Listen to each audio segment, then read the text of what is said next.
Chers amis, je ne vais pas y aller par quatre chemins. Si je reviens vers vous aujourd'hui, c'est parce que le devenir financier de TV Liberté m'inquiète.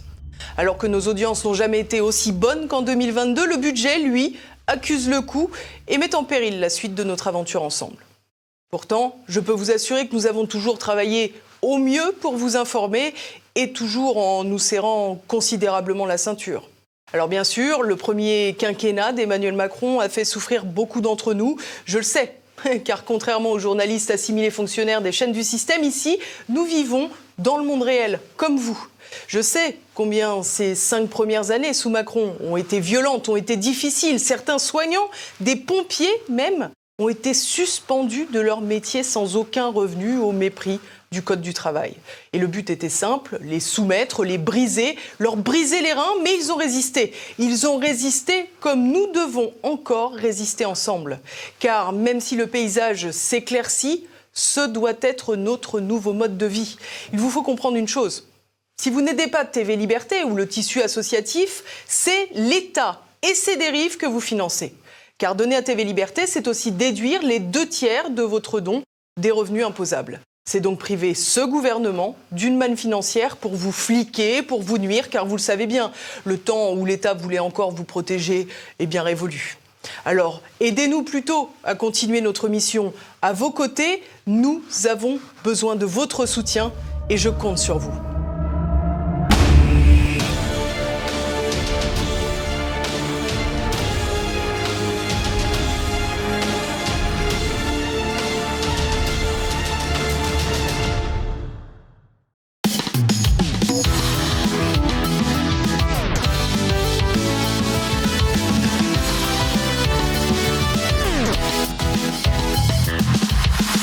Bonjour à tous, nouvelle émission de Tête à Clash. Alors nous avons 3 sujets. Vous imaginez bien qu'on va se concentrer sur les législatives. Le premier sujet, c'est les législatives. Ça va quand même bouleverser le paysage français. Ça a certainement des conséquences institutionnelles. Premier sujet. Deuxième sujet, en gros, il y a une majorité relative, le parti présidentiel et ses affiliés. Et puis, il y a 2 vainqueurs d'opposition, le Rassemblement national, LFI, la MUPES. Donc ça, c'est ce sur quoi on va se concentrer sur le deuxième sujet. Et le troisième sujet, on va partir à l'international. Vous avez sans doute vu que l'Ukraine va être, dans les jours prochains, sans doute admise à être candidate, alors c'est pas tout de suite, dans l'Union européenne. On va regarder si c'est possible, si c'est souhaitable, comment ça peut fonctionner et quelles conséquences ça a sur la guerre. Ça, c'est les 3 sujets. Les 4 invités, c'est Tariq Dali, Olivier Milza, Laurent Arthur Duplessis et Christine Tazin. Bienvenue à vous 4. Vous savez qu'on a toujours un 5e invité, qui est l'invité caché, qui est Ignace, caricaturiste, polémiste, des spécialistes du dessin d'actualité. À chaque fois, c'est saignant et réjouissant. On va le retrouver à la fin de l'émission. Allez, on y va.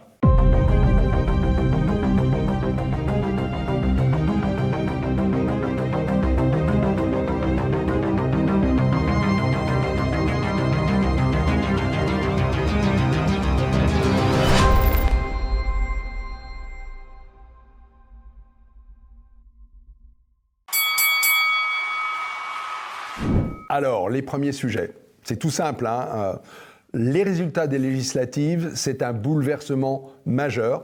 En fait, jamais vu dans l'histoire de la Ve République. Moi, je voulais savoir quel était le message, ou les messages qu'ont voulu passer les Français par rapport au président de la République, peut-être par rapport aux institutions. Allez, je lance le premier, c'est Tariq Dali. Tariq. D'abord, c'est une excellente nouvelle. Ouais. Pour moi, ce sont les premières vraies élections législatives depuis 25 ans. C'est-à-dire que depuis 1997, quand Chirac a eu la riche idée de dissoudre, on n'a jamais su pourquoi, il y a eu de vraies élections législatives, on a nommé un Premier ministre. Depuis la réforme de 2000, le président de la République est très content de se débarrasser des députés en désignant des députés à sa botte 6 semaines après son élection. Et bien là, il n'a pas désigné des députés à sa botte. Les Français ont voté pour choisir des vrais parlementaires. Donc ça, c'est une excellente nouvelle. Et on va avoir une vraie assemblée. Donc là, il faut peut-être remercier Mélenchon, d'ailleurs, parce que, si vous voulez, depuis 20 ans, moi, je me suis toujours interrogé pourquoi les Français, systématiquement, donnaient une majorité. Et Mélenchon, en leur disant « nommez-moi Premier ministre », ils ont peut-être compris qu'il y avait quelque chose à faire et corriger le fait que Macron ait été élu par défaut. Il a été élu par défaut au terme d'une non-campagne, par un mécanisme qui, en diabolisant Zemmour d'abord, pour faire venir Le Pen et en la diabolisant derrière, on était sûr d'être élu. Eh bien écoutez, il a été élu, effectivement, par défaut, mais les Français ne sont pas contents, donc il y en a plus de la moitié qui n'ont pas voté parce qu'ils n'étaient pas contents, et dans la moitié qui est restée, il n'y en a qu'un tiers qui s'est prononcé pour Macron. Donc ça, c'est quand même une excellente nouvelle. Voilà déjà la première réponse que je peux faire à votre question. Christine Tazin, allez. Je ne suis pas d'accord pour dire qu'on a élu des vrais députés. Ce n'étaient pas des vrais députés. C'est-à-dire que là, ça a été une élection qui n'a ressemblé à rien. C'est quoi un vrai député? Allez-y, je vous laisse finir. Je reprends ce que disait Tariq. Un vrai député, effectivement, vote pour une majorité, pour un président, Là, ce n'est pas le cas du tout. Ça a été le règne de toutes les manigances, de tous les calculs.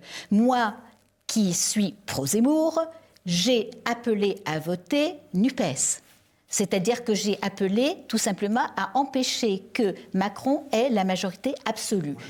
Chère Christine, il y a beaucoup de Zemmouriens qui ont voté NUPES au second tour. Et en même temps, il y a des détails assez importants. C'est pour ça que je dis qu'on ne peut pas dire que l'élection soit une vraie élection avec des vrais députés.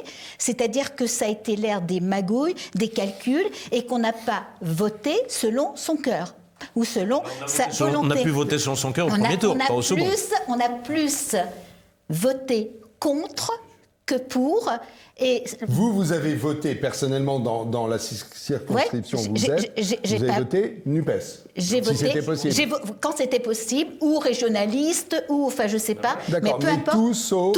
Tout pour éviter Macron, que Macron... RN, les grands partis. Tout pour que Macron n'ait pas la majorité absolue et l'empêche de renouveler ce qu'il a fait en 2017 Donc avec pour vous, vous êtes aussi pouvoirs. heureuse que Tariq Delfi. Ah mais oui, je suis ravie. Je suis ravie. Je pense qu'il aurait fallu qu'il ait encore moins de députés, mais bon, après, à l'impossible, l'une est tenue. Voilà.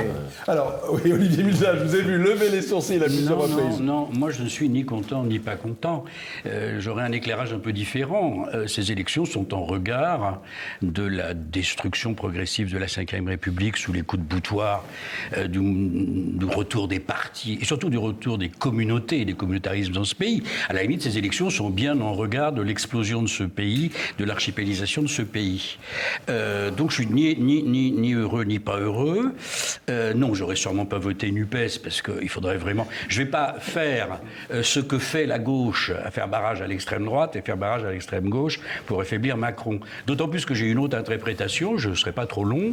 NUPES est une fausse opposition sur bien des sujets. Le mouvement libéral-libertaire peut parfaitement s'entendre. La nomination, d'ailleurs, c'est un exemple parmi d'autres, la nomination de Pape Ndiaye comme ministre de l'Éducation nationale, un ministre dont aurait rêvé M. Mélenchon, mais mis en place dans le cadre du nouveau gouvernement, montre bien que sur de nombreux sujets, je dirais qu'à la limite, Mélenchon et sa fausse union, parce que c'était une union, elle va exploser, elle explose déjà. Chacun reprend son groupe parlementaire, c'est une fausse union, on est bien d'accord.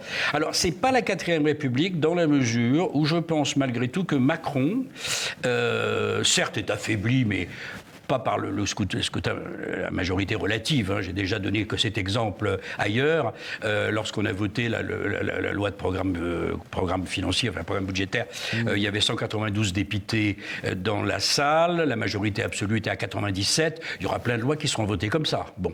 Ensuite, Macron est un génie du père gardez-vous à gauche, père gardez-vous à droite. C'est-à-dire qu'il doit adorer cette situation bizarrement, parce qu'il est très doué pour ça. De temps en temps, il ira vers la droite pour essayer de mettre en place un certain nombre de lois ou de projets avec la droite dont le sport national étant la trahison. Je parle de la droite de LR. Hein, je ne parle évidemment ni d'Éric Zemmour. Sauf que Jacob a déjà...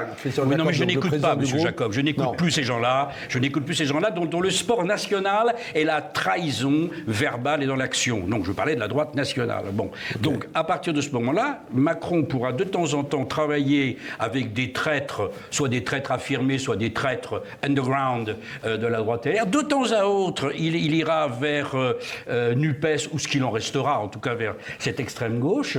Mais ça ne sera pas si simple. Ce ne sera pas simple. Ah non, mais madame, ce ne sera pas simple. Ça va beaucoup moins simple ça qu'avant. va lui mettre des bâtons dans les roues. Ça sera non, mais il c'est sera obligé. réjouissant, ça, finalement. Il sera obligé de négocier, de donner à l'un, de retirer certains aspects des lois.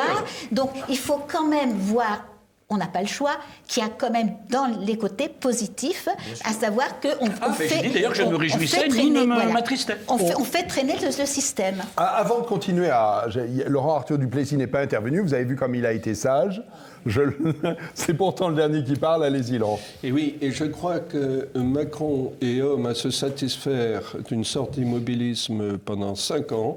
Oui. Sa passion, c'est celle du pouvoir, ou en tout cas de ses apparences.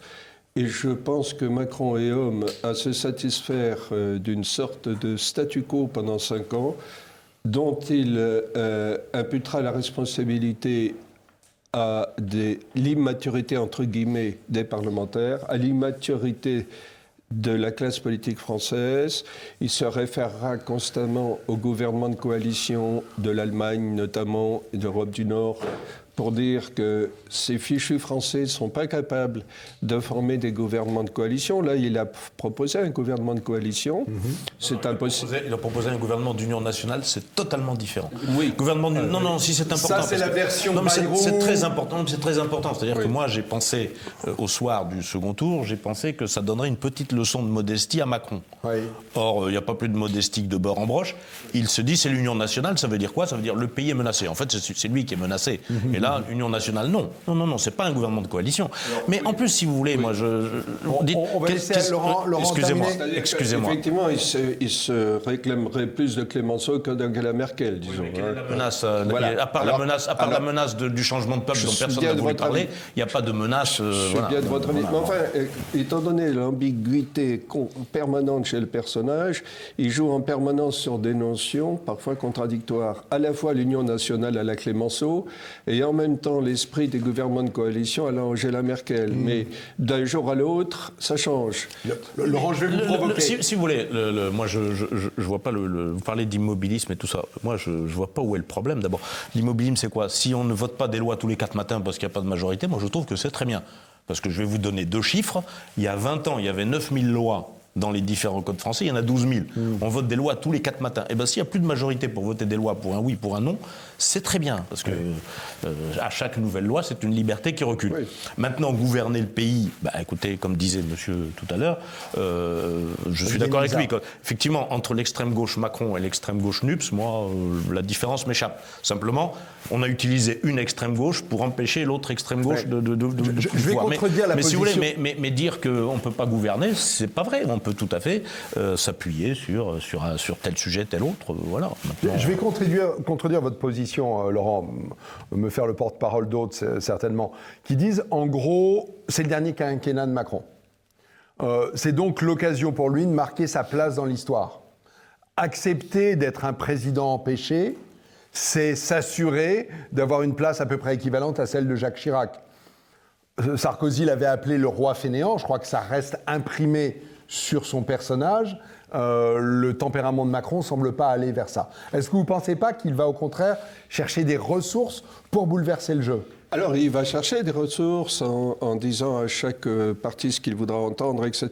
Mais la question pour lui va être la suivante. S'il pousse trop loin le cochonnet, il risque d'être confronté à l'obligation de dissoudre l'Assemblée nationale à un moment donné et provoquer de nouvelles élections législatives. Il n'est pas sûr de les gagner. Et ça fait partie des scénarios. Et il n'est pas sûr de les gagner. Donc, il va être confronté constamment à des dilemmes, Macron. Ou bien le dilemme ou bien rester passif et durer à la Chirac pendant 5 ans, en roi fainéant, ou bien essayer effectivement d'aller jusqu'au bout des choses, mais au risque de devoir dissoudre et d'être ensuite fortement... Il y a une différence fondamentale quand même entre Chirac en 97 et Macron aujourd'hui. C'est que Chirac en 97, il avait une majorité contre lui et il a nommé un Premier ministre et le Premier ministre a gouverné. Là, il n'y a pas de majorité contre lui, sauf à imaginer une coalition NUPS, RN et LR. Bon, mais il y a un autre scénario. Mais il n'y a pas de majorité possible. Donc il a quand même la main, c'est-à-dire qu'il peut, en nommant un Premier ministre X, Y ou Z, s'appuyer sur... Par exemple, je prends un exemple tout bête. Moi, je serais à la place de LR. Ça rendra furieux beaucoup de gens, mais je dirais à Macron, je dis, écoute, c'est très simple, on va te pourrir la vie pendant 5 ans, mais si tu veux faire passer ta réforme des retraites, tu la fais tout de suite, on la vote, et puis après Alors, tu te démerdes. Je vais vous donner un exemple, c'est un exemple. Je vous cède la parole, Olivier Milza. Je vous ai vu lever la main et j'ai vu Christine aussi se manifester. Vous vous référez tous à la cohabitation Chirac-Jospin, en gros. Mais il y a une autre cohabitation que vous avez oubliée, c'est celle de François Mitterrand-Jacques Chirac, où François Mitterrand, pendant cette durée, a instillé du poison et d'une certaine manière est resté un président aux commandes. Est-ce que ce n'est pas un scénario auquel il pourrait se référer? Je vous demande de réagir à ça, Olivier Milza. Moi, je voulais parler d'autre chose, donc je suis un peu embêté. Vous êtes très embêté? Je suis un peu embêté parce que de toute façon, je reviens à mes universaux. Pour moi, le président Macron n'est pas un président français. La capitale de la Macronie, c'est Davos. Donc, si vous voulez, il est là et il va gagner du temps pendant 5 ans. Ce qui m'embête dans l'immobilisme qu'il va nourrir, c'est que pendant ces 5 ans, ce pays va se déconstruire, avec d'ailleurs la complicité et des Macroniens et de NUPES et de LR, la seule force d'opposition, j'espère, la plus puissante pour ralentir cette déconstruction nationale étant évidemment le Rassemblement national. Mais je pense que lui, son job... Je fais exprès d'utiliser un terme anglais. Le job de Macron, c'est continuer la déconstruction et achever au bout de 5 ans la conversion de la France en région de l'Union européenne. C'est ça son but. Véritablement, vous pensez que Macron, c'est ça son objectif? C'est un homme jeune. Il a élu pour ça la première fois. Mais c'est un homme jeune. Dans 5 ans, il aura quoi, 45 ans? Et alors? Moins de 50 ans. Autrement dit, il lui restera 20, 25 ans de vie active devant lui. C'est pas se positionner pour un après que de dire je laisse filer le truc. Non, il se positionne pour un pendant. Pendant ces 5 années, ce pays, et c'est ce qui m'inquiète, on disait les uns et les autres qu'ils pouvaient côté. Mais qu'il n'y ait pas de majorité ou qu'il y en a une, le résultat est le même. Non, mais le résultat est le même. Je veux dire, pour ça, donc les là, gens se disent oh là là, il va y avoir à nouveau une dissolution. Puis... Mais je ne crois pas du tout à ça. D'abord, LR, pour moi, je répète, c'est vraiment un mouvement politique qui, pour moi, est mort et ne peut perdurer que par des trahisons permanentes depuis des années. Ils seront, de toute façon, ils se résoudront. Ils sont libéraux, donc ils iront vers Macron. Bon, le seul danger est le NUPES. Mais NUPES, qu'est-ce que va faire NUPES? Qu'est-ce qu'il va faire? Ils vont faire de l'obstruction parlementaire. C'est quoi NUPES? C'est des bolcheviks. C'est des bolcheviks avec un autre nom. Vous pouvez pas dire etc. Bon, LFI. Je vous demande bien pardon. Ce qui triomphe aujourd'hui dans la gauche, c'est la jurisprudence Terra Nova. La jurisprudence Terra Nova, elle vient du PS. Exactement. Il y a une gauchisation. Et c'est-à-dire qu'au fond, Mélenchon a réussi à tirer la gauche vers ses thèmes et vers ses thèses. Même les socialistes que j'ai connus, mon propre père était plutôt un sympathisant socialiste dans les années 70, au PS, le PS était un parti républicain, un parti presque régalien, avec ses idées, etc. Mais c'est fini tout ça. Et qui était... Alors ils n'ont jamais pu faire... Enfin, ça nous entraînait trop loin de conversion social-démocrate. Ils sont trop marqués par le marxisme. Mais ça, c'est un autre problème. Mais en tout cas, un peu social-démocrate. Mais c'est fini. Je reprends parce que je voulais terminer pour dire que je suis entièrement d'accord, pour dire que Macron a un but qui est de détruire la France, d'en faire une région d'Europe. Et à cause de cela, il ne peut pas se permettre l'immobilisme. Il faut qu'il continue pendant ces 5 ans, ou ces 3 ans, je ne sais pas, de déconstruire, de vendre à l'encan ce qui reste de la France et de modifier des éléments importants de la Constitution pour le lui permettre. Et pour cela, il a besoin effectivement de bidouiller, de manigancer, afin effectivement de bouleverser les choses. Mais est-ce que vous ne pensez pas que ce bouleversement... Et je pense que ce qu'il a en tête, c'est de devenir le prochain président de la Commission européenne. Je pense que c'est son ambition. C'est-à-dire que la France ne l'intéresse pas, on le sait depuis longtemps, et que son travail, c'est de préparer ça et effectivement de faire disparaître tout ce qui, dans notre Constitution, peut gêner ce passage à effectivement une Europe fédérale. C'est le problème de l'âge que tu évoquais tout à l'heure. Vous avez dit Davos, mais c'est Bruxelles. Hein. La première étape, c'est Bruxelles. Si je suis le raisonnement de Christine, il va dissoudre en 2019, il perd les élections, il démissionne et il devient président de la Commission européenne pour succéder à Ursula. Et pour ça, il faut qu'il soit c'est sûr. enviable d'être Ursula Il faut qu'il soit sûr. Ah oui, il aime le pouvoir. Ursula von der Leyen décide de tout. Donc, et on s'y oppose. Écoutez, rien que sur les questions de l'Ukraine, qui c'est qui a décidé, on en parlera tout à l'heure, qui c'est qui a décidé, sur le virus chinois, qui c'est qui a décidé d'enfermer tout le monde et machin. C'est pas politique, ça n'existe plus. Et là, on est à l'étape au-dessus, à savoir que Macron, der Leyen, Schwab et compagnie sont en train de donner les pleins pouvoirs à l'OMS sur notre politique sanitaire. C'est-à-dire qu'ils sont en train de voter des textes sur lesquels on ne pourra jamais revenir, on n'aura pas le droit de revenir, qui font que si l'OMS dit vaccin pour tout le monde, c'est vaccin pour tout le monde. Si l'OMS dit il faut du confinement partout, il y aura du confinement partout. Évidemment, ça sera pour nous les Occidentaux, puisque et l'Afrique et les pays et l'Asie font des bras d'honneur et n'en ont rien à faire, mais ils sont en train de manigancer un truc énorme, mais vraiment énorme. Christine a raison, je prends un exemple pour rebondir là-dessus.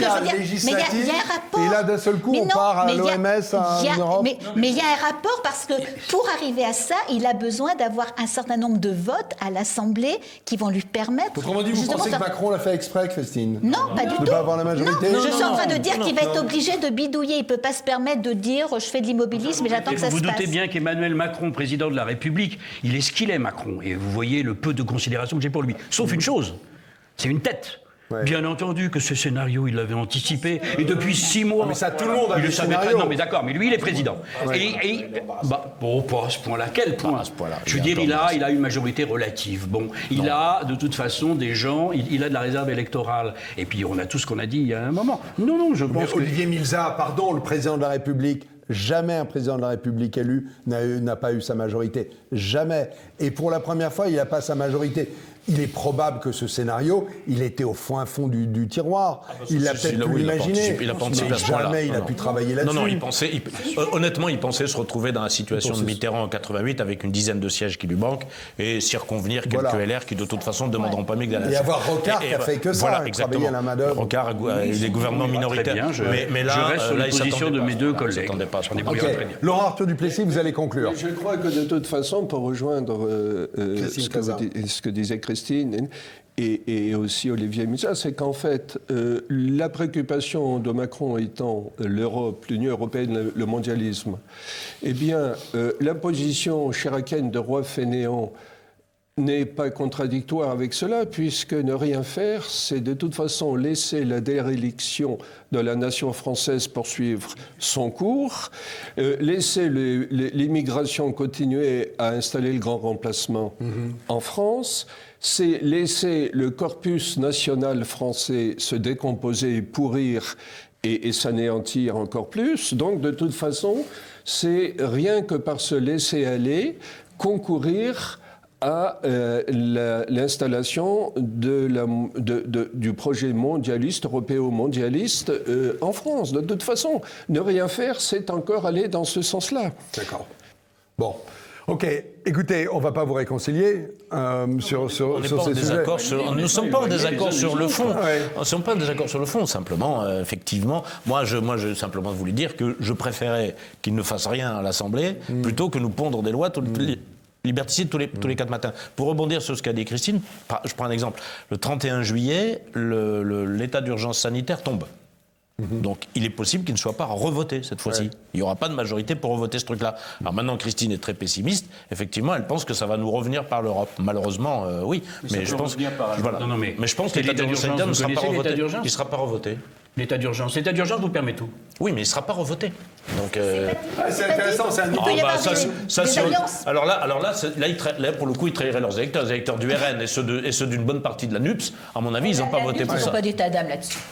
Les socialistes, non. Nous n'anticipons pas, mais c'est certain. C'est important, c'est un rendez-vous intéressant. C'est très intéressant comme rendez-vous. On le marquera, même si on va faire une pause cet été. Il n'empêche qu'en septembre, on pourra un petit peu regarder ce qui s'est passé. 31 juillet, voilà. D'accord. Très bien, allez, on clôt ce premier sujet et on se retrouve pour le deuxième sujet. À tout de suite.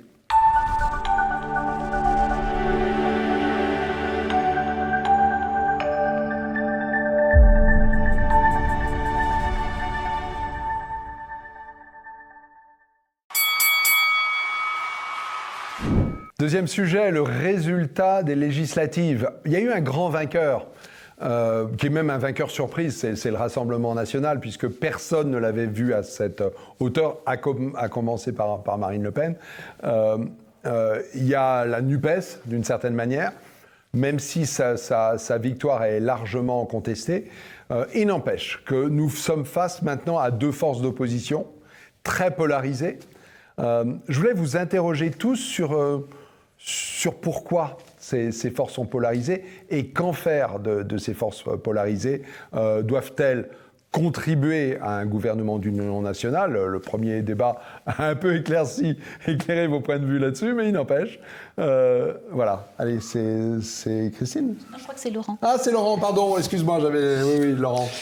Oui, alors c'est une situation extrêmement confuse, effectivement, parce que entre les notions de gouvernement d'union nationale ou gouvernement de coalition, etc., toujours est-il qu'il va être très très difficile pour Emmanuel Macron de trouver des majorités à l'Assemblée nationale pour passer telle ou telle loi. Et en effet, cette Assemblée nationale peut être extrêmement cacophonique. Alors, effectivement, les LR seront-ils la prothèse que convoite Macron ? Les LR eux-mêmes sont profondément divisés, donc il est probable que les LR vont éclater entre ceux qui veulent aller à la soupe, en quelque sorte, comme Copé, qui rêve d'être ministre, par exemple, et ceux qui voudraient assumer une fonction d'opposition. Je pense que la refonte du système des partis politiques en France continue son cours, à savoir que après le naufrage du Parti socialiste, on va assister en quelque sorte au naufrage des LR. Même si les élections vous ont démenti. Oui, parce qu'il y avait, relativement, parce qu'il y avait des implantations. 64 députés. Oui, oui, parce qu'il y avait des implantations locales, des fidélités locales, et donc la force d'inertie que cela confère à un parti. Oui, mais on aurait pu dire que c'était la même chose pour le PS. Or, le PS ils ont profité. Le PS, au niveau le plus bas, le même que la dernière fois. Oui, mais justement, grâce à la NUPS. Il n'y aurait pas eu la NUPS, ils étaient mal barrés. Voilà. Non, les Républicains, ils ont sauvé les meubles parce qu'ils se sont retrouvés. Ils ont quasiment fait élire tous ceux qui étaient qualifiés au second tour. Oui, mais est-ce que ça ne veut pas dire que c'est une stratégie gagnante, qui est plutôt une stratégie d'opposition? Politiquement, je ne crois pas du tout. Je crois que c'est tout simplement. Je crois que c'est tout simplement. Il ne faut pas oublier. Ils avaient 101, 105 sortants, je crois, quelque chose comme ça, et ils en ont qualifié 60. Et il se trouve que le tout sauf Macron du second tour, qui a profité au RN et qui a profité à NUPS, leur a profité aussi. C'est-à-dire que ils ont fait élire tous ceux qui étaient qualifiés au second tour. Mais ils n'en ont eu que 60 ou une soixantaine de qualifiés. Puis alors là où je suis d'accord avec monsieur, c'est que, là où je suis d'accord avec vous, j'irai encore plus loin, c'est que de toute façon, la déconstruction, c'est le cas de le dire, de LR se poursuit. Au fond, ça fait depuis très longtemps que la droite n'a pas su choisir, entre une droite libérale et une droite nationale. Bon, moi, ça fait des années que je vois des gens que je connais qui sont passés directement chez Marine Le Pen, mais il y a déjà 10 ans. Ou chez Zemmour plus récemment. Donc il reste une espèce d'embryon de LR qui est condamné, s'il veut continuer à durer, à s'arrimer plus ou moins au macronisme, plus toutes les hémorragies qu'il y aura par la suite. Mais vous ne pensez pas que c'est exactement le contraire? Qu'au contraire, en s'opposant, ils anticipent éventuellement ces jours-ci, cher ami, ces jours-ci, dans le discours médiatique, vous entendez Madame Rachida Dati, elle a des accents révolutionnaires, mais dans l'action, c'est-à-dire dans les jours qui vont venir, des semaines qui vont suivre, si LR veut durer, étant donné qu'ils se sont fait voler, je dirais, la puissance qu'a d'une certaine façon récupéré Marine Le Pen au RN, ils ont perdu cette puissance d'une droite qui dure, ils sont condamnés, et d'ailleurs, je dirais même pas condamnés, dans la mesure où idéologiquement, ils sont macroniens. Bon, la deuxième chose que je voudrais dire, c'est que je maintiens que pour moi, c'est d'autant plus, entre guillemets, confortable pour M. Macron, que NUPES, qui explose ces jours-ci, ça va être LFI, le Parti communiste et socialiste, n'est pas une opposition. Ce n'est pas une opposition. Oui, bien sûr, sur les questions sociales, sur les questions du nucléaire, mais sur les grandes... C'est pas rien parce qu'en si j'étais méchant, je dirais qu'en mettant quelques pissotières végétalisées au bord des centrales nucléaires, ils finiront par se convertir. Parce que, vous savez, l'écologie, c'est quoi l'écologie pour l'extrême gauche ? C'est quelque chose qui a été arraisonné, c'est une OPA sur l'écologie. L'extrême gauche, je les appelle, ça les énerve quand je leur dis ça, vous êtes des bolcheviks New Age. C'est-à-dire que finalement vous êtes des marxistes, donc vous avez arrimé une écologie qui était fondamentalement de droite et vous la saupoudrez pour en faire la nouvelle Union populaire écologique et sociale. Parce qu'à la NUPES, il y aura quand même quelque chose d'important qui est le vote sur la retraite à 65 ans.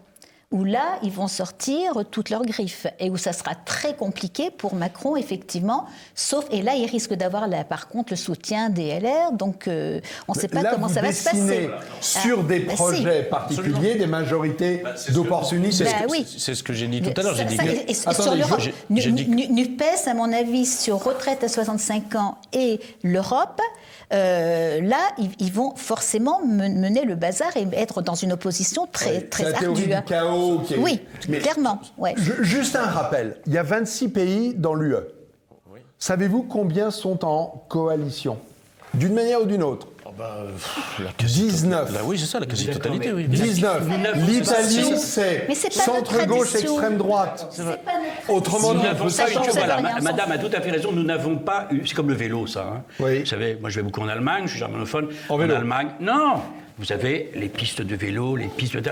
Okay. On n'est pas un pays comme ça. On est un pays d'emmerdeurs, de râleurs. C'est ce qui fait notre talent. Non, mais on est des latins. Mais même des latins s'entendent. La coalition, c'est scandinave et de l'Europe du Nord. C'est pas dans notre culture. Bon, et encore moins quand tu as un parti, enfin une coalition NUPES, qui est dans une logique révolutionnaire, d'obstruction révolutionnaire. Donc ça ne peut pas marcher. Et vous ne pensez pas que le Rassemblement national pourrait être dans une majorité élargie ? Finalement, je voulais y venir. Je vais vous dire, c'est vraiment la théorie italienne que je voulais de centre-gauche, extrême-droite. Je voulais y venir parce que vous parlez et Laurent Arthur Duplessis qui est bien vous parliez des LR. Notre ami Olivier est effectivement extrêmement pessimiste et il considère qu'ils vont servir de roue de secours à Macron. D'accord. Bon. Il est possible qu'il y ait aussi il y a quand même, parce que ceux qui ont été élus, je peux vous garantir qu'il y en a qui ne sont pas macroniens du tout. Et que s'ils sont intelligents, mais ça, voilà... Vous parlez de députés LR. De députés LR. Ouais. Aurélien Pradier, Pradier, c'est pas des Wauquiez, des gens comme ça. Mais toute la bande d'Avoquier, etc. Ouais. Annie Genevard, des gens comme ça. Voilà.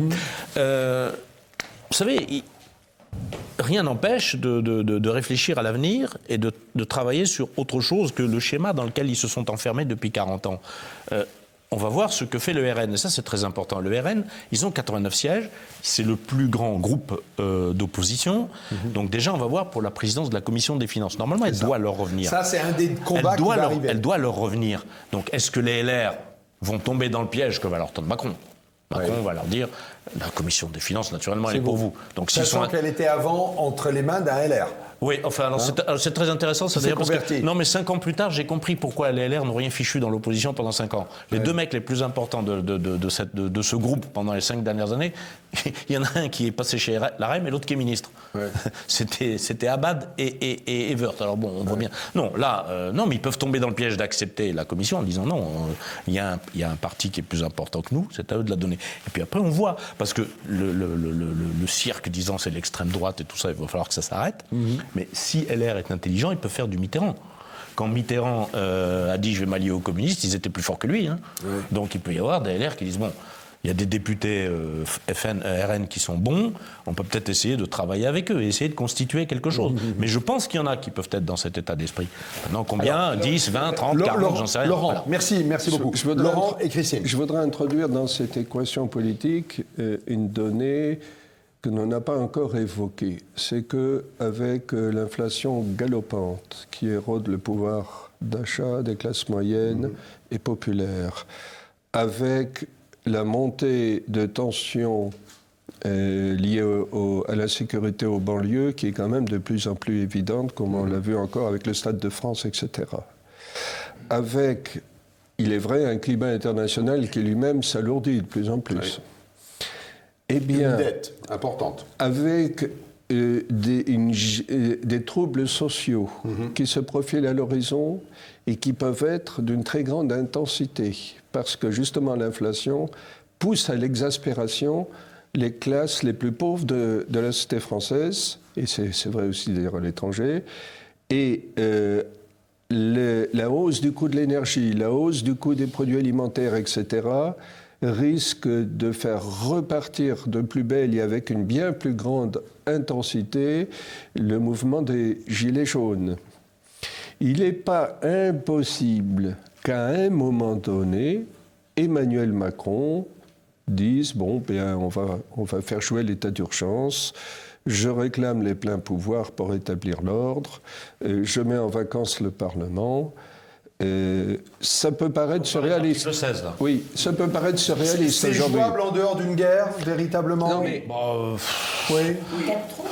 L'article 16, pour le faire jouer, l'article 16, De Gaulle l'avait mis en place en 1961, après le putsch d'Alger. Oui. Mais non, le Parlement n'a pas besoin de l'approuver. C'est-à-dire que contrairement à l'état d'urgence, il faut qu'il fasse voter par le Parlement, ça il n'y arrivera pas. D'accord. En revanche, il peut dire c'est comme ça, c'est la Charlie, et je m'autoproclame. Voilà, je m'autoproclame. Pour une durée indéterminée? Non. Juste un point de droit. Là, non, il a été encadré. Je crois que c'est 6 mois, et après, il ne peut être prolongé que de 2 mois. Donc c'est compliqué quand même. Mais ça peut paraître ubuesque, surréaliste aujourd'hui, mais songez à ce qu'on pouvait imaginer il y a 20 ans de la situation d'aujourd'hui, par exemple.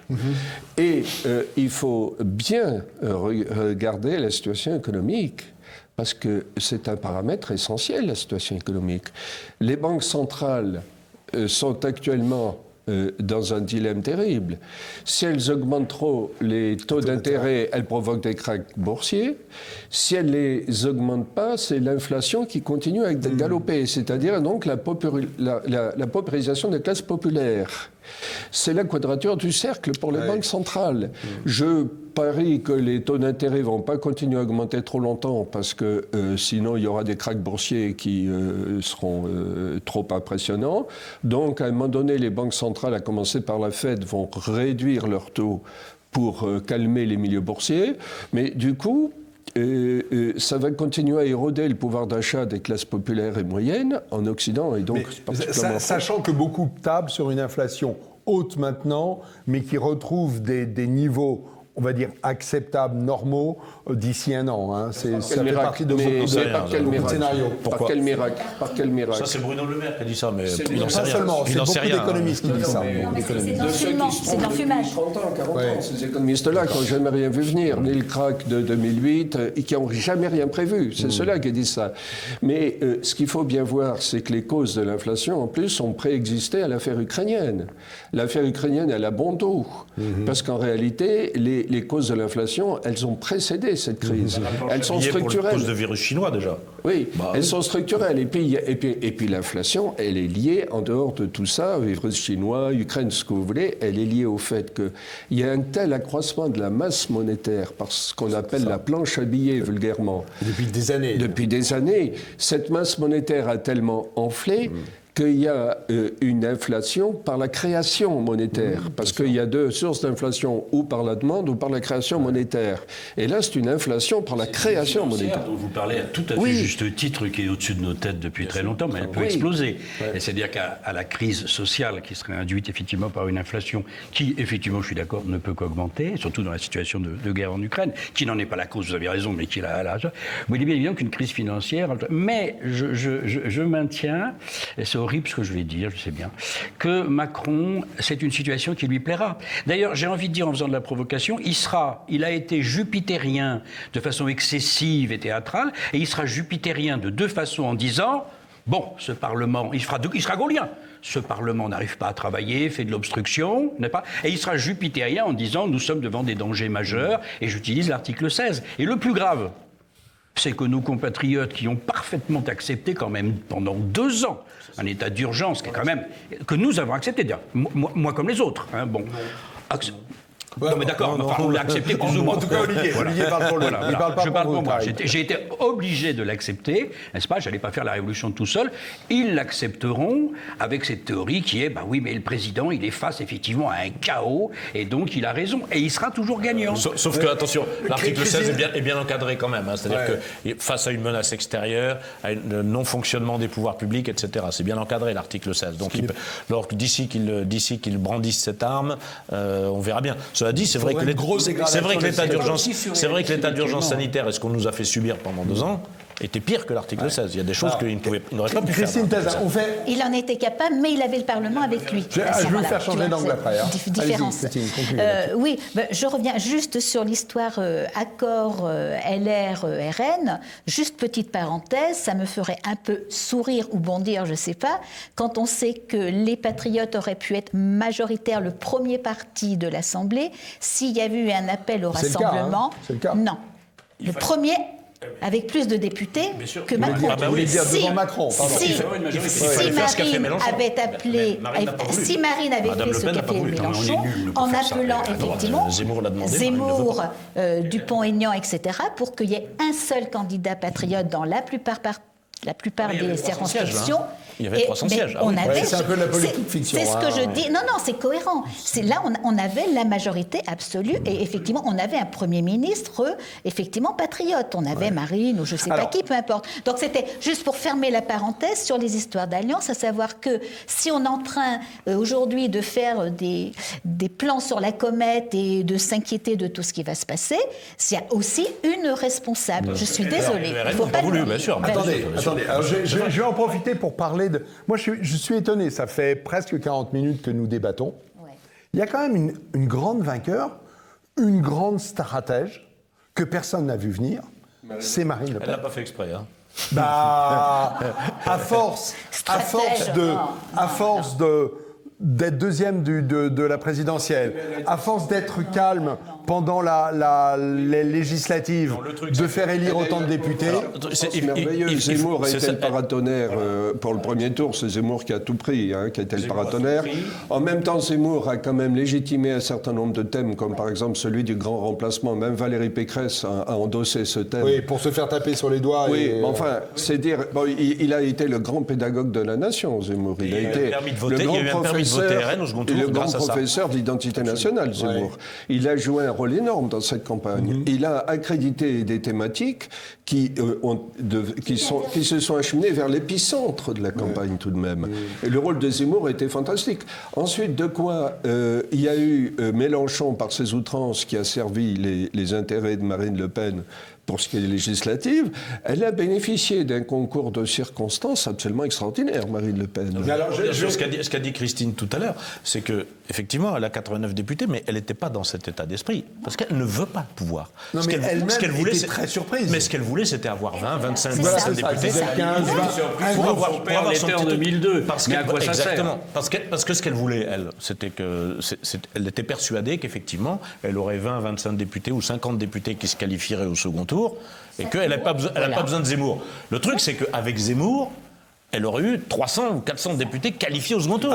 Et là, elle aurait eu une majorité. Mais elle n'a pas voulu. Je vais vous provoquer un petit peu. OK, on sent bien que vous avez une sympathie pour Éric Zemmour et un regret qu'il n'y ait pas eu d'alliance. Pour autant, Marine Le Pen, on peut dire comme Napoléon, qui, avant de nommer un général, disait « A-t-il de la chance ?» Marine Le Pen a eu de la chance. Oui. Est-ce que là, Christine, laissez-moi juste... Laissez-moi, je mets ma petite bombe au milieu de la pièce et je vais vous laisser réagir. Là, elle dit, les soldats, les députés RN doivent être exemplaires à l'Assemblée nationale. Elle peut pas dire autre chose. À côté du chaos Mélenchon, on va avoir des gens bien cravatés, polis et efficaces. Et ça nous fait une belle jambe. Non, mais est-ce que c'est pas aussi une preuve de tactique? Je suis plus optimiste que... De jouer toujours un ou deux coups d'avance. Non, mais plutôt que l'immédiat. Je suis plus optimiste que Christine, moi. C'est ça, pour faire quoi? C'est n'importe quoi. Gouverner, c'est faire. Ouais. Donc, elle a raté la présidentielle, très bien, une défaite tout à fait honorable. Je reste sur la position qui est qu'il eût fallu, j'en ai d'ailleurs parlé avec Éric Zemmour, j'ai parlé au téléphone il n'y a pas si longtemps que ça. Bon, lui, son grand mérite, c'est qu'il a été un peu, si j'ose dire, le Savonarole de ces élections. Enfin, on sait comment il a fini, c'est-à-dire quelqu'un qui est jusqu'au bout, a préféré, et je lui ai dit dans une lettre d'ailleurs qui m'a répondu, vous avez préféré l'honneur, finalement, à une victoire sur des positions que vous auriez en quelque sorte banalisées et gauchisées. C'est ce qui fait sa grandeur à Zemmour. Bon, on l'a dit. Maintenant, reste Marine Le Pen. Pourquoi faire 89 députés, pourquoi faire? Je l'entendais l'autre jour continuer, parce que Marine Le Pen, c'est une femme tout à fait intéressante et importante, grande femme politique, ce n'est pas la question, mais vouloir à nouveau faire une ouverture vers la gauche. Mais jusqu'à quand va-t-elle continuer à aller vers la gauche? Elle se prend pour qui? Un Mitterrand à l'envers? Voilà, ça sert à quoi? Voilà, c'est ce que je disais tout à l'heure, c'est que je pense que si il y a un volant de députés, les Républicains, qui sont complètement anti-Macron. Je vous ai dit Annie Genevard, mais je pense aussi à Olivier Marleix. Olivier Marleix qui pourrait effectivement avoir un poste important à l'Assemblée. Ces gens-là peuvent effectivement faire comprendre à un certain nombre de députés RN qui sont intelligents, efficaces, qui ne sont pas de gauche et qui ont une vision, d'essayer de former quelque chose. Rappelez-vous ce qui s'est passé quand il y avait un groupe RN à l'Assemblée, en 86. Il y en avait plusieurs qui avaient rejoint l'UDF et le RPR entre-temps. Ouais. Hein, voilà. Mais bon, mais effectivement... Vous appelez ça de vos voeux? Vous pensez que c'est un scénario possible qui s'imposerait à Macron? Il va falloir recomposer la droite de toute façon. Ouais. Donc Zemmour a fabriqué une droite, un fond, grâce... Si Zemmour n'avait pas été là, et ses 7% et son expression et tout, il n'y aurait pas 89 députés RN, je vous le garantis. Oui. Il y en aurait 3. Voilà. Il a servi à ça, il a été quand même très utile. Je vais prendre des images de l'histoire. Savonarole, ok, mais il a cramé. Non, mais c'est pas la question. Est-ce que Zemmour, c'est le phénix d'Harry Potter? Vous vous rendez compte? Maurras aussi, il a cramé, il avait tout compris à la déconstruction de la République. Je dirais à ce compte-là, il y a effectivement 2 catégories d'hommes ou de femmes politiques, c'est terrible à dire. Il y a ceux qui sont des pionniers, c'est-à-dire des gens qui annoncent un certain nombre d'idées, qui avancent des choses très à l'avance. C'est comme dans le prêt-à-porter, vous avez des géniaux créateurs qui savent quelle sera la mode dans 10 ans, etc. Bon, en politique, vous avez des pionniers. Et c'est-à-dire des gens qui... Il a mis le doigt sur la problématique essentielle, selon moi et selon lui, en France, qui est, pour parler globalement, l'identité de la France. Simplement, la France... Je crois que la grande erreur de Zemmour, je lui en ai parlé, il n'a pas été contre mon interprétation, c'est qu'il a pris le peuple français pour le peuple français des années 60. Celui de ma grand-mère qui, bien qu'étant cartonnière, regardait la caméra Explore le temps. C'est-à-dire un peuple français qui était encore lettré, du temps où il y avait encore un ministère de l'instruction publique et non pas de la déconstruction antinationale. Alors là, on avait un peuple, moi j'en sors de ce peuple, qui effectivement était lettré, était cultivé. C'est méchant ce que je dis pour nos compatriotes, mais il suffit de voir le bac. Bon, c'est pas le même peuple. Il a misé sur un peuple fantasmé. Il avait raison, c'est ce qu'il faudrait faire, un sursaut national.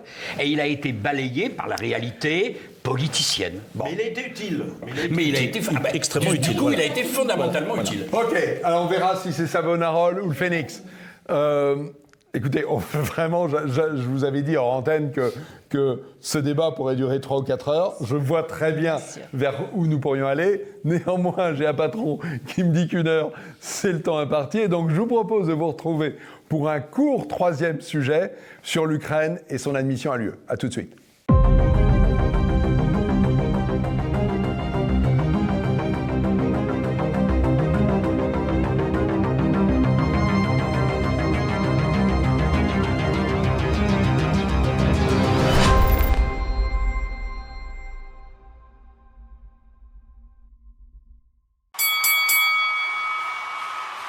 L'Ukraine sera officiellement candidate à l'UE dans les jours qui viennent.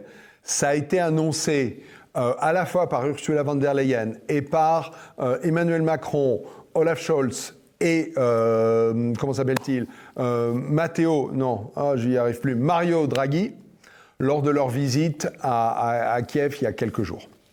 Je voulais savoir si ça vous semblait opportun, le bon timing, une très mauvaise idée. Et je cède la parole à Christine Tazin. Christine. L'Ukraine dans l'UE, pourquoi faire? Puisque nous ne rêvons que de voir cette UE qui nous tue disparaître. Ouais. Donc l'Ukraine dans l'UE, ça veut dire renforcer les USA pour avoir effectivement un gros pan sur l'Europe qui empêche la Russie, effectivement, de tenir sa place, qui est sa place historique, et puisque la Russie est, il y a des gens qui vont hurler, mais notre allié naturel, et c'est la Russie qu'on aurait dû soutenir.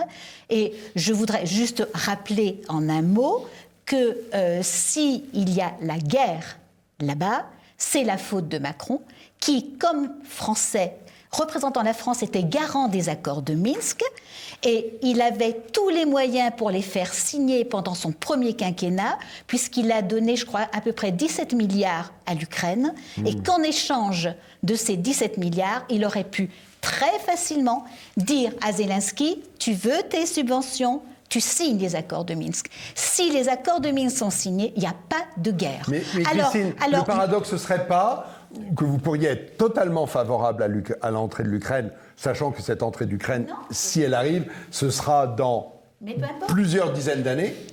L'Union européenne est la chose des USA. C'est ça notre problème. Et en plus, l'Union européenne, elle va sur l'Union européenne, ça pourrait être votre projet. Toujours plus de dictature. L'Union européenne, elle est faite pour faire disparaître les nations, les identités, tout ce qui est important pour nous. On ne peut être que contre une Union européenne qui s'étend davantage. Alors, OK, Olivier Milza, Tariq Dali, parce que je sais qu'il a des choses à dire, et comme d'habitude, ce sera Olivier. Alors, entièrement d'accord avec ce que vous venez de dire, auquel j'ajoute de toute façon que pour moi, ce n'est pas une candidature à l'Union européenne. Disons que Emmanuel Macron et les institutions européennes, qui ne sont que les supplétifs des États-Unis d'Amérique et de l'OTAN, font une opération qui effectivement aura peut-être lieu dans une dizaine d'années ou une vingtaine d'années, mais ce n'est pas le but. Le but, c'est d'accroître le glacis occidental vers la Russie. C'est-à-dire que cette mesure est une provocation. C'est une provocation qui s'ajoute à toutes les provocations qui ont été faites à l'égard de la Russie, de la Fédération de Russie, depuis maintenant plus de 30 ans. Viol des accords de Minsk, accroissement du glacis occidental, non seulement vers le Caucase, voire l'Asie centrale, mais vers l'Europe de l'Est. Ça s'ajoute à la provocation qui consiste pour la France à ne pas être en guerre tout en fournissant des armements maintenant relativement lourds à l'égard de l'Ukraine. Le fameux canon César et autres. Par exemple. Des chars Leclerc, c'est une provocation. Au qual s'ajoute le blocus de Kaliningrad. Et moi, je vais même vous dire, et je ne vais pas me faire d'amis, que je trouve le président Poutine et la Fédération de Russie extrêmement patiente. Parce que moi, je vais même vous dire une chose. Si j'étais un dirigeant russe, je téléphonerais à Macron en lui disant « Si vous continuez comme ça, nous allons passer dans la co-belligérance de la France. » Autrement dit, vers la Troisième Guerre mondiale. Là, ne parle pas de grands mots. Il peut y avoir des guerres localisées, on l'a déjà vu. La Yougoslavie n'a pas abouti à une guerre mondiale, même si là, on est sur une problématique plus forte que l'ex-Yougoslavie. Mais pardon, vous dites ça, que le belligérant, l'Angleterre y serait à plein, la France y serait à plein, l'Italie y serait à plein, les États-Unis aussi. Donc c'est la Troisième Guerre mondiale dont vous parlez. C'est en tout cas une accélération militaire. Poutine ne le fera pas. Parce que contrairement à ce qu'on dit de lui, il est le diable, etc., c'est quelqu'un de relativement prudent. Il continue ce que j'appellerais la sanctuarisation du Donbass. L'inconnu étant de savoir s'il ira jusqu'à boulotter Odessa pour se faire une espèce de glacis défensif sur la mer Noire, ça j'en sais rien. Je ne suis pas dans le secret des dieux, mais l'Europe, fidèle à sa tradition, supplétive des États-Unis, supplétive de l'OTAN, continue les provocations. Donc la question, le sujet c'était, faut-il que l'Ukraine... Je dirais non, surtout pas, mais même si elle rentre dans 30 ans, il ne fallait pas que cette candidature ait lieu parce qu'elle est une provocation à l'égard de la Russie. Non, je ne suis pas en désaccord avec ce qui a été dit, je suis même complètement en accord. Bon, Christine a dit qu'il fallait soutenir la Russie. Bon, la soutenir dans l'invasion comme ça... Si. Non, c'est vrai, non. Ça fait 8 ans qu'on aurait dû l'écouter, on savait très bien. Et puis ça va se terminer comme ça, c'est-à-dire que de toute façon, la guerre va finir un jour ou l'autre. L'Ukraine va sauf qu'elle ne va pas durer 4 ou 5 mois comme on voilà, mais va rendre des armes, la Russie va annexer le Donbass, c'est ce qu'on aurait dû faire depuis 2014. Enfin bref, ça dit un truc tout à l'heure, on a dit que c'était Ursula von der Leyen qui décidait de tout. Je voudrais revenir sur le en même temps de M. Macron, parce que les trois dirigeants dont vous avez parlé tout à l'heure, Draghi, Scholz, Macron, les trois étaient contre l'entrée, la candidature de l'Ukraine dans l'Union européenne. Et Macron est même allé jusqu'à dire, pour une fois il a eu un externe de lucidité, il a dit il ne faut pas humilier la Russie. Qu'est-ce qui s'est passé là-dessus ? Ça a énervé Joseph Biden, qui a téléphoné à Zelensky, de quoi tu vas dire à Macron de se calmer. Donc qu'est-ce qu'il a fait Macron ? Il est allé s'excuser d'avoir dit ça. Donc voilà, c'est l'Union européenne qui a décidé. Madame von der Leyen a décidé ça sous l'ordre des États-Unis. Voilà, exactement. C'est exactement ce qui s'est passé. Tout à fait. Il se passe actuellement, à un moment où nous parlons, ce que j'estime être en Géorgie, ces jours-ci, une nouvelle déstabilisation occidentale. Parce que le scénario de Tbilissi, aujourd'hui, c'est-à-dire des manifestations pro-européennes organisées par une population démocrate, etc., est un nouveau Euromaïdan, c'est-à-dire organisé en sous-main par les États-Unis d'Amérique. Donc les provocations continuent. Vous savez, il faut élever... Sauf qu'en Géorgie, les gens sont en faveur d'une adhésion à l'OTAN. Mais attends, on disait exactement la même chose pour les Ukrainiens au moment du Maïdan. Ça veut dire quoi, être d'accord? Parce que les journaux européens ont décidé qu'ils étaient d'accord, parce que les médias mainstream ont décrété que quand on est ukrainien, on est pro-occidental. Tout simplement parce qu'ils ont envie des valeurs de l'Europe. Quelles valeurs? La démocratie, la liberté de marché. Parce que il est vrai que dans ces pays, il y en a qui ont peur des Russes. C'est vrai, c'est peut-être ça. Donc ils pensent que l'OTAN et l'Union européenne va les protéger de la Russie. C'est comme Solzhenitsyn à comprendre qu'il faut ni le monde soviétique, à l'époque c'est ni le monde occidental. Pour le moment, effectivement, vous avez raison. Ils regardent l'Occident en se disant par rapport aux États un peu autoritaires. Laurent Arthur Duplessis. En tout cas, c'est un tournant dans la relation internationale. Les États-Unis, pour le coup, ont enfin réussi à creuser un fossé terrible entre l'Europe et la Russie. C'était leur but. C'était leur but. Depuis la chute de l'Union soviétique en 1991, l'État profond américain a une obsession.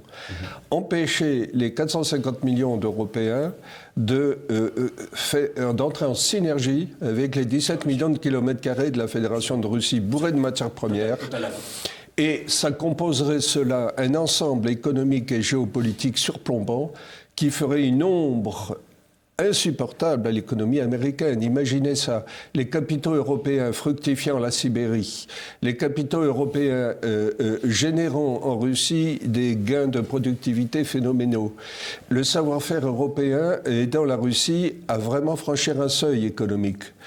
Et dans l'accomplissement d'une synergie que le général de Gaulle avait parfaitement envisagée, souhaitée et désirée. Dès 1944. Dès 1944. Moi, je vais faire mon complotiste là-dedans. Mais c'est que qu'est-ce qui s'est passé en 92 ? On a fait battre George Bush.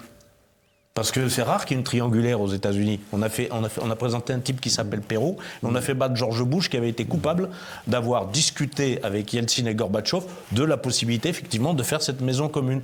Et aussitôt que Bush a été battu, au terme de son premier mandat, ce qui est assez rare, Clinton, etc., il est parti, voilà. Je fais mon complotiste total, là. Non, mais vous avez raison, vous avez raison. Et là, ce qui est très grave, c'est que le peuple russe, maintenant, prend le mort aux dents contre l'Occident. C'est-à-dire qu'au sein du peuple russe, maintenant, il y a un profond ressentiment contre l'Europe de l'Ouest et les États-Unis. C'est-à-dire que cette herse, elle s'est enfoncée très profond dans le sol. Et du coup, la Russie est rejetée dans les bras de la Chine, qui convoite évidemment la Sibérie. Du coup, la synergie entre la Russie et la Chine se développe à toute allure. Mais pour les Américains, c'est une victoire à la Pyrrhus, là. Certes, ils vont nous refiler du gaz naturel liquéfié. Certes, il y a 2 pays supplémentaires qui veulent entrer dans l'OTAN. Mais alors, ça... On en est à 5, hein. Oui, mais ça... La Turquie, dont le processus est à l'arrêt. Oui. La Macédoine. Il parle de l'OTAN. Ah, vous parliez de l'OTAN. De l'OTAN. Non, mais au-delà de ces petites victoires de court-termisme, qui sont d'ailleurs conformes au regard de taupe de l'État profond américain, mais vous savez, il y a une dédollarisation qui est activé par la crise ukrainienne, hein, le processus de dédollarisation des... Mais est-ce que ça, c'est pas un process dont chacun pourrait se réjouir finalement, qui est une grande monnaie, l'euro, le dollar? C'est bien porté. Oui, mais ce que je veux dire... Elle est dopée artificiellement. Non, mais ce que je veux dire, c'est que l'empire américain est de plus en plus dangereux parce que c'est un empire blessé, c'est un empire qui est en train de perdre son avantage monétaire. Le dollar, né de Bretton Woods en 1944, monnaie de réserve, il est en train de le perdre, cet avantage monétaire. Et à jouer les provocations comme il l'a fait en Ukraine, il accélère la perte de cet avantage monétaire. Alors, je vais... Ça le rend d'autant plus belliqueux. D'autant plus belliqueux. Ce qui est profondément triste, c'est quand on lit le parcours de Vladimir Poutine. Je ne suis pas poutilonâtre du tout. Je lis son parcours. Cet homme, à un moment donné, quand il est sorti, il était en Allemagne de l'Est, il était au KGB, etc. Puis il est sorti, il y a l'expérience de la mairie de Saint-Pétersbourg, puis il a été dans l'équipe gouvernementale de Boris Yeltsin. Et c'est un homme qui rêvait d'un arrimage à l'Occident. Absolument. Il voulait cet arrimage à l'Occident. Il a fait des appels de pied, comme il avait été Boris Yeltsin. Il a fait des appels du pied. Il pensait qu'effectivement, l'avenir pour la Russie, c'était justement de faire mentir une partie du 19e siècle, c'est-à-dire, et même le 18e, et d'aller un peu vers l'Occident. Et ceux qui demandaient à entrer dans l'Union européenne et dans l'OTAN. Et dans l'OTAN. Vous vous souvenez tout à l'heure, j'ai mis une bûche dans le feu, histoire de vous faire réagir. Mais est-ce que c'est pas un signal, un vrai contre-pied que je vous propose, est-ce que c'est pas un signal que commencer le processus d'entrée dans l'UE, je vous rappelle que ce processus d'entrée dans l'UE, c'était aussi un processus d'alignement des procédures. C'est aussi un processus où la corruption doit baisser de manière significative. Est-ce que ce signal n'est pas aussi un signal pour la Russie, pour lui dire on est prêt, on vous tend la main, il va juste falloir que vous fassiez le boulot. Alors là, pas du tout.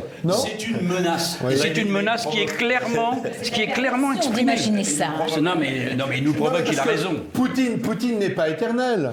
Poutine est un homme qui commence à avoir de l'âge, donc on peut dire que dans 5 ans, il ne sera plus là. Pour rebondir, ce qu'a dit Jean. Et d'ailleurs, le général de Gaulle, c'était très marrant.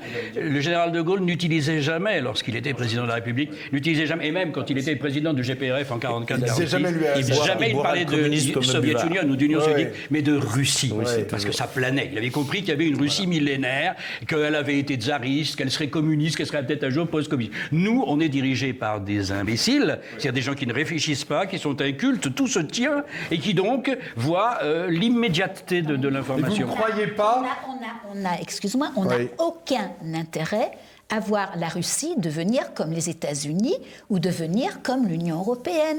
Non, mais la Russie est loin. Non, mais parce que tu es en train de dire peut-être qu'on peut imaginer. C'est un vaste pays, faiblement peuplé et très pauvre. Mais la Russie. C'est une station-service avec des doit rester ce qu'elle est. En réalité, elle doit surtout pas nous rejoindre dans la décadence qui est la nôtre actuellement. Autre sujet très important. Mais oui, c'est quand même quelque chose. Il y a 30 ans, on pouvait effectivement envisager cette relation de l'Union européenne à la Russie. Mais maintenant, l'Union européenne, ça ne fait pas rêver. On est bien d'accord. Voilà, on est bien d'accord.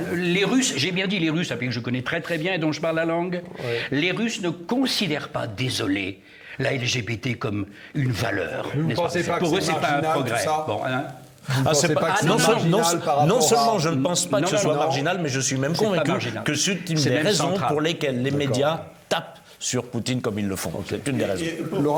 La soi-disant pauvreté de la Russie.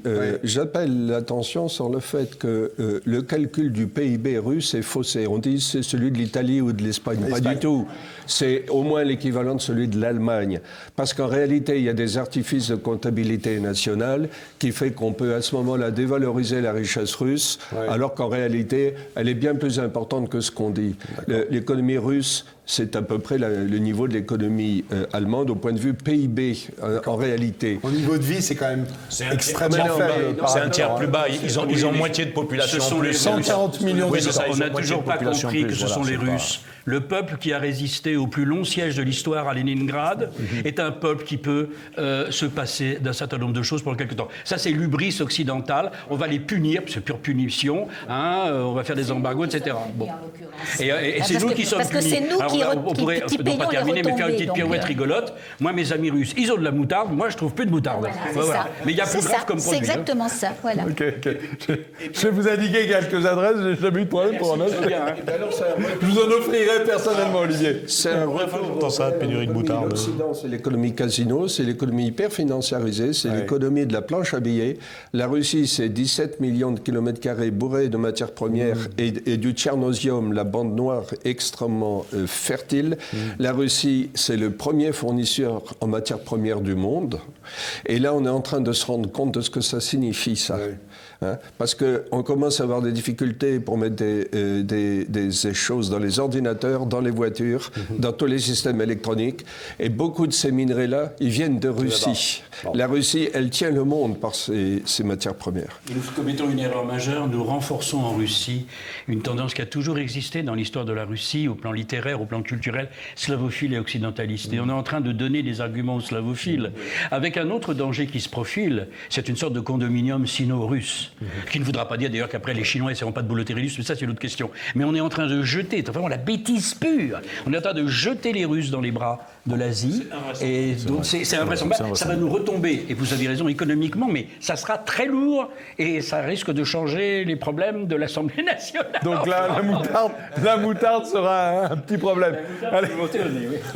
Allez, on en conclut là le troisième sujet. Vous avez bien compris que celui-ci aussi aurait pu durer longtemps. Et on se retrouve dans quelques secondes parce qu'Ignace a crayonné, a dessiné, a coloré pendant toute cette heure d'émission. Et on a beaucoup de choses à découvrir grâce à lui. À tout de suite.